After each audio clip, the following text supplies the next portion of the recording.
ಶ್ರೀ ಗುರುಭ್ಯೋ ನಮಃ.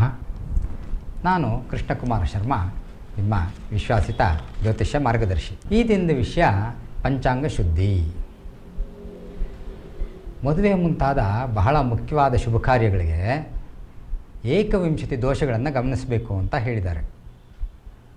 ಏಕವಿಂಶತಿ ಅಂದರೆ 21 ದೋಷಗಳನ್ನು ಅಥವಾ 21 ಶುದ್ಧಿಗಳನ್ನು ನಾವು ಗಮನಿಸಿ ಒಂದು ಮುಹೂರ್ತವನ್ನು ಶುಭ ಕಾರ್ಯಕ್ಕೆ ನಿರ್ಣಯ ಮಾಡಬೇಕಾಗತ್ತೆ. ಅದರಲ್ಲಿ ಪ್ರಪ್ರಥಮವಾಗಿರ್ತಕ್ಕಂಥದ್ದು ಪಂಚಾಂಗ ಶುದ್ಧಿ. ಪಂಚಾಂಗ ಶುದ್ಧಿ ಅಂದ್ರೇನು? ಪಂಚಾಂಗ ಅಂತಂದರೆ ದಿನ, ವಾರ, ನಕ್ಷತ್ರ, ಯೋಗ ಮತ್ತು ಕರಣ, ಈ 5 ಸರಿಯಾಗಿರಬೇಕು.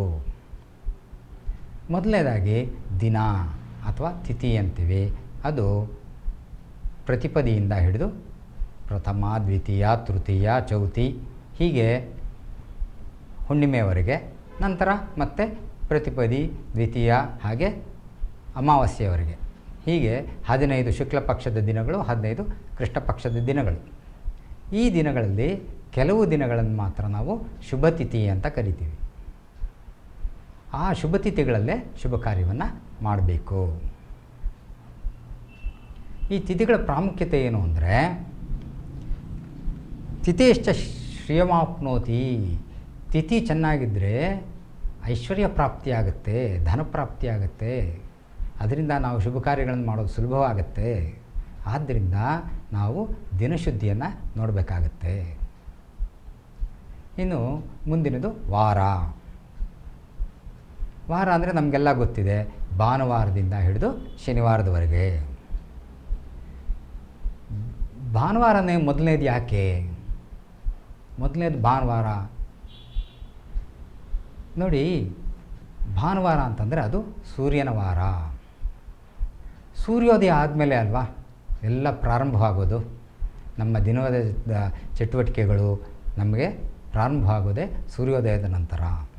ಹಾಗಾಗಿ ಸೂರ್ಯನ ವಾರವಾಗಿರ್ತಕ್ಕಂತಹ, ಸೂರ್ಯನ ಹೋರಾದಲ್ಲಿ ಪ್ರಾರಂಭವಾಗುತ್ತಂತಹ ದಿನವನ್ನು ಭಾನುವಾರ ಅದು ಪ್ರಾರಂಭ ಆಗುತ್ತೆ. ಅದೇ ಶನಿವಾರ ಶನಿಗ್ರಹರು ಕಾರಕರಾಗ್ತಾರೆ. ಶನಿಗ್ರಹರು ಸ್ಲೋ ಮೂವಿಂಗ್ ಪ್ಲ್ಯಾನೆಟ್. ಆಲಸ್ಯಕ್ಕೆ, ವಿಶ್ರಾಂತಿಗೆ ಶನಿಗ್ರಹ ಕಾರಕರಾಗ್ತಾರೆ. ಹಾಗಾಗಿ ವಾರ ಎಲ್ಲ ದುಡಿದಿರೋರಿಗೆ ವಿಶ್ರಾಂತಿ ಬೇಕು ಅಂದಿದ್ದು ವಾರಾಂತ್ಯ, ಅದು ಶನಿವಾರ. ಹೀಗೆ ನಾವು ದಿನದ ಶುದ್ಧಿಯನ್ನು ನೋಡಿ ನಾವು ಒಳ್ಳೆಯ ದಿನವನ್ನು, ಒಂದೆಯ ವಾರವನ್ನು ನೋಡಿ ನಾವು ಶುಭ ಕಾರ್ಯವನ್ನು ಮಾಡಬೇಕಾಗತ್ತೆ. ವಾರದ ಪ್ರಾಮುಖ್ಯತೆ ಏನು ಹೇಳಿದ್ದಾರೆ ಅಂದರೆ, ವಾರಾತ್ ಆಯುಷ್ಯವರ್ಧನಂ, ಆಯಸ್ಸು ಚೆನ್ನಾಗಿ ವೃದ್ಧಿಯಾಗಬೇಕು ಅಂತಂದರೆ ಶುಭವಾರದಲ್ಲಿ ಶುಭ ಕಾರ್ಯಗಳನ್ನು ಮಾಡಬೇಕು. ಈಗ ದಿನ ಆಯಿತು, ವಾರ ಆಯಿತು, ಮುಂದಿನದು ನಕ್ಷತ್ರ. ಅಶ್ವಿನ್ಯಾದಿ 27 ನಕ್ಷತ್ರಗಳಿದೆ.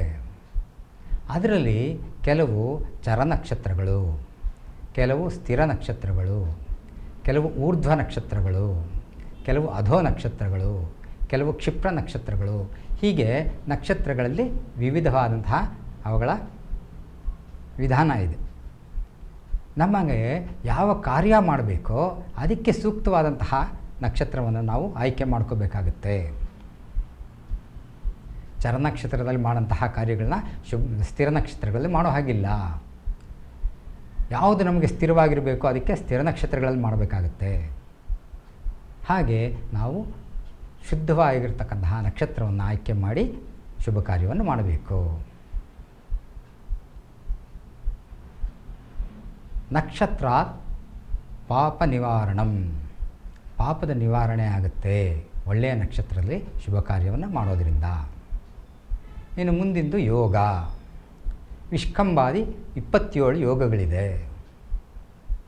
ಯೋಗಗಳಲ್ಲೂ ಸಹ ಯೋಗಾತ್ ರೋಗ ನಿವಾರಣಂ, ಯೋಗದಿಂದ, ಒಳ್ಳೆಯ ಯೋಗದಲ್ಲಿ ಕೆಲಸ ಮಾಡೋದರಿಂದ ಅಥವಾ ಯಾವುದೇ ಔಷಧಿ ಸೇವನೆ ಮಾಡೋದರಿಂದ ರೋಗ ನಿವಾರಣೆ ಆಗುತ್ತೆ. ಆದ್ದರಿಂದ ಶುಭ ಯೋಗವನ್ನು ನೋಡಿ ನಾವು ಕೆಲಸಗಳನ್ನು ಮಾಡಬೇಕು.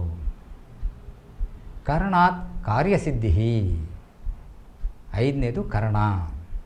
ಈ ಕರ್ಣದಿಂದ ಕಾರ್ಯಸಿದ್ಧಿ ಆಗುತ್ತೆ.